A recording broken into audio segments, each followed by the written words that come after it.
देखो, सबसे पहली बात हमारी कमजोरी क्या है? हम परेशान हो जाते हैं। संसार में देखो तो परेशान, परमार्थ की तरफ देखो तो हम परेशान हो। ये हमारा आदत स्वभाव बन गया परेशान होना। थोड़ा सा धैर्यवान बनो, गंभीर बनो। कोई इस भारी से भारी विपत्ति में परेशानी स्वीकार करके विपत्ति से थोड़ी निकला जाता। सुलझो, ठीक है, ये विपत्ति आई, समस्या आई, इसका समाधान होगा। ऐसा थोड़ी कि हमें नष्ट कर देगी। अगर अभी हमारी बड़ी हानि हो जाती है, हम कल इससे बड़ा लाभ प्राप्त कर सकते हैं। हमको एकदम बिल्कुल गंभीर रहना है, इतने कमजोर नहीं बन जाना। अब वो गए तो क्या होगा, अब वो वस्तु गई तो क्या, पद गया तो क्या होगा। प्रयास किया था, ये पद मिला था, इससे बड़ा पद प्राप्त करूंगा, मैं इससे बड़ा महान बनूंगा।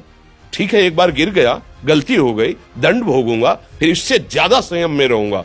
बिल्कुल मतलब एकदम फ्रेश दिमाग रखना चाहिए।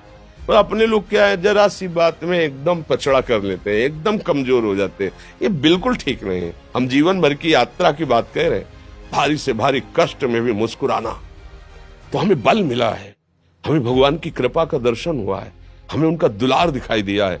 अगर ऐसे तो भाग जाते, फिर परमार्थ में थोड़ी चलना होता है। आज जो आप सुन करके लाभ लेने की चेष्टा कर रहे हो ना, ये केवल प्रवचन नहीं है, ये जीवन है। अगर ये जिए ना होते ना, तो ये इसका प्रभाव नहीं पड़ता, फिर वाणी का प्रभाव नहीं पड़ता। हम इसीलिए कहते हैं, जैसे आप लोग एकदम परेशान हो जाते हैं, तो बोलो क्या हमसे ज्यादा परेशानी होगी? दोनों किडनी खराब, दवाई लाने के लिए पैसे नहीं, पानी रखा है हम उठ के पी नहीं सकते, भीषण शरीर में कष्ट, भीषण बुखार, क्योंकि किडनी फेल, जरा में बुखार, खाने को क्या, रोटी मांग के लाओ। अगर वहां सब्जी मिलती है तो लाल मिर्च ऐसी पड़ के मिलती थी कि वो पा नहीं सकते थे। आप सोचो, पानी लाना है तो मुझे लाना है, पीना है तो मुझे पीना है। अगर मैं हारता तो कहां पहुंच जाता, क्या स्थिति होती? नहीं, मरना है।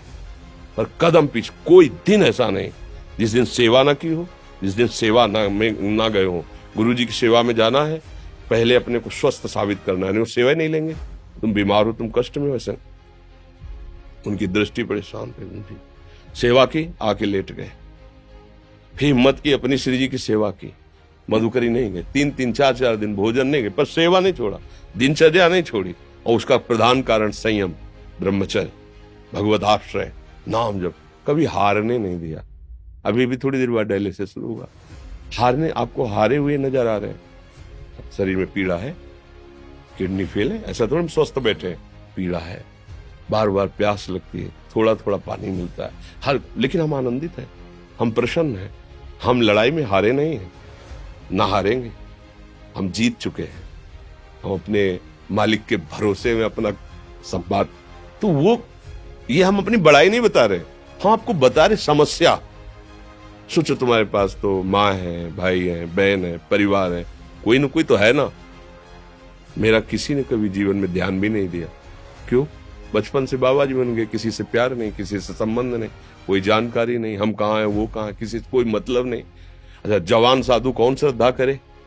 कभी गांव जाने की हिम्मत नहीं पड़ती कि रोटी मांग ले, पता नहीं लोग क्या सोचेंगे, क्या भावना कर ले। हम दरवाजे पे खड़े हैं, क्या कैसी भाव, तो जो हमारे सामने आकाश वृत्ति से आया यौवन अवस्था में, वही पाया, अन्यथा भूखे रह गए। जब हम हर समय अपने को विवेक के द्वारा सावधान रखे, तो हम कभी निराश नहीं हुए, कभी उदास नहीं हुए, कभी ऐसा नहीं लगा कि यार हम दुखी, कभी नहीं लगा। उसी का फल है कि उस सुख का संकेत मिल गया जहां दुख की निशानी भी नहीं है। वही उसी के बच्चे हो, हम सब उसी धातु से बने हुए हैं। हम इतना क्यों परेशान हो जाते हैं? हम ये देखते हैं, अपने लोग थोड़ी बात बिगड़ गई परेशान, नहीं बिगड़ी तो बिगड़ जाने की संभावना में परेशान है।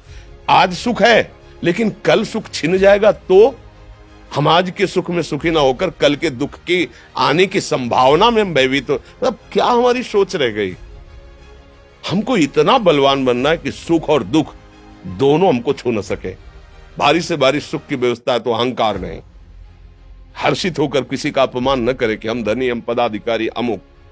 भारी से भारी दुख आया तो हमें किसी के सहयोग की जरूरत नहीं, हम फिर अपने कदम बढ़ाएंगे, हम फिर जुड़ी हुई अपनी भावनाओं को सजाएंगे। मस्त जीवन, एकदम तुम अविनाशी के बच्चे हो।